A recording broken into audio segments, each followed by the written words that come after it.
So halika, samahan niyo ako mag-Baguio.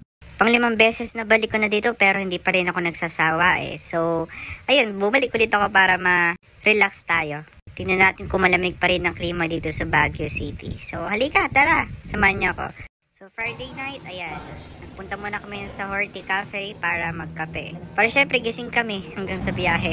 So 12:30 AM kami nakarating dito sa Baguio City. Ayan, nakikita nyo naman. Malamig, grabe guys, sobrang lamig. Wala yung antok namin ng pagkarating namin. So, naglakad-lakad muna kami dyan sa lugar na yan. Yan ay tinatawag na Burnham Park, Kimberhamber. So, ayan, madami pa rin tao. Grabe, madaling araw na yan guys. Oh, loko, kala mo nasa bakasyon ka. Mag-work ka pa rin. This time, hindi ko masyadong na-enjoy kasi naiinis ako. Nag-work pa rin ako kahit nasa galang kami. Pabayaan na lang kasi last shift naman. So, the next day, nagpunta kami ng Mines View Park. Kung di nyo alam yan, Mines View yan. Nababasa nyo naman, di ba? So, ayan, last time, ang pagkakaalam ko, wala siyang entrance fee. So, meron siyang entrance. So, ayun, andyan tayo sa loob. Madaming bilihin. As usual, madaming plants. Ang plants ay binibili, hindi binabag, ano? Natawa ka kasi nagbag ka. Hindi ka magsha-shoplift. Oo, hindi talaga. So, tignan niyo yung view, maganda. Mas maganda pa sa jowa mo. Aring, yung klima masasabi ko, medyo okay naman kasi hindi katulad dito sa Cabanatuan, sobrang init na parang ka nasa oven. Maganda pa rin yung view. So ayan, mas lalong gumanda, di ba? O loko. Matanghali ang tapat pero fresh pa rin. Nakita ko to video ko kasi para ako nasa Twilight Saga. Ako si Belat. Belat. So ayan, tingnan nyo. Ang ganda, sobrang ganda guys, nakaka-relax sa mata. Kung titira ako dito, okay lang. So, ayan, punta kami sa din ng gabi kasi gusto namin pumarty. Ngayon, kami makakamamol tayo after. Arot, punta kami sa second floor. Ayan yung Amper. Ayan, Amper sa Baguio. Guys, sobrang init pero masaya kaso nga lang napakainit. So, bumaba na lang kami. Dito kami sa first floor. Chill-chill lang, may bilyar. Tsaka para hindi mainit. O loko, may budget. Sino kayo sa pulutan nyo dyan? So the next night, nagpunta kami dito sa sikat na kainan. Kainan na tinatawag nilang Grumpy Joe Kimberhamber. So napakadaming pila guys. Ayan, pumila kami ng mga half hour. So tsaka pala kami nakapasok dito kasi pinipilahan nga siya guys. Shout out naman, bikini me. Fairness, maganda yung ambience sa loob. Tignan natin kung masarap din yung foods nila. First time ko dito kakain guys sa pang-5 balik ko dito sa Baguio. So ayan, papunta na kami sa aming table at ready na kami umorder kasi gutom na kami. Grabe guys. Ang loko, dilaw na dilaw. Sino ka dyan? And so waiting na lang kami sa menu.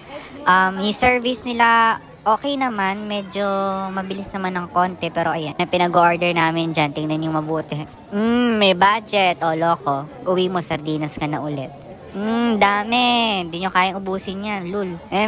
Ewan ko ba't hindi nawawala pizza sa amin magkakabarkada. Pero favorite kasi namin. So ayan. Ayan, kain. So last day namin in the morning bago kami umuwi, pumunta muna kami sa tinatawag na Great Wall Cafe. So pinakatuktok yan ng Baguio. Baguio nga ba? Basta bahala na kayo mag-research. Kung nagpa-video ko, lakad-lakad kunyari. Sino ka dyan? Terno ka na naman, all white. Karahaktak sa lupa ay para ako.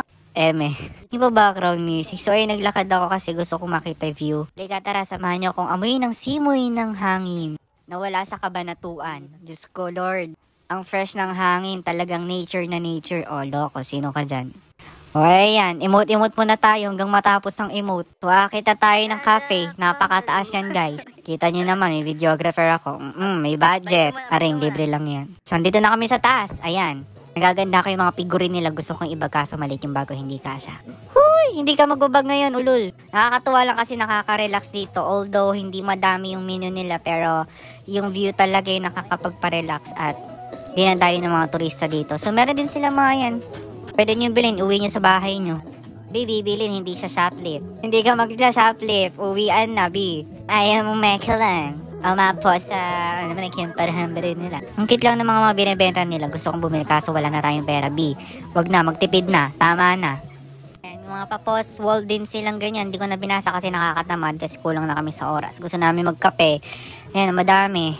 Lang na mabasahin ko isa-isa yan. Ano ko? Picharo. Kaya yung menu nila, tingnan nyo mabuti. Dami, diba? Bilang sa delivery. Pero, lang. Masarap yan. Imbara ko. Mas barako pa sa jowa mo. Nakita na ako sa pusa. Ayan, tinong hindi po ko. Muntik pa akong kagatin. Loko. Sige, lumayas ka dyan kasi. So, ito na. Ang final destination. Ayan, mag-emote ka ulit. Ayan, sige. Ang ganda ng view, guys. Sobrang ganda ng view kasi mataas. Makikita mo lahat ng tanawin. Kitang-kita mo lahat, pati pores niya. Ayan, mag-emote ka muna.